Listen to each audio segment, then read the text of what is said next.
آگے بڑھیں گے اور خبر شامل کر لیں گے بھکر سے۔ ہمارے بیورو چیف سید آفتاب حسین بنی کی رپورٹ کے مطابق جہاں پر ڈپٹی کمشنر صبح سویرے سبزی اور فروٹ منڈی پہنچ گئے۔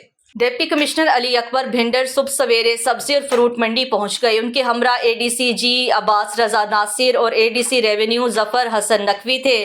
ڈپٹی کمشنر نے سبزی اور فروٹ منڈی میں ایکشن کے عمل کو غیر تسلی بخش قرار دیتے ہوئے مارکیٹ کمیٹی کے افسران کو احکامات جاری کیے۔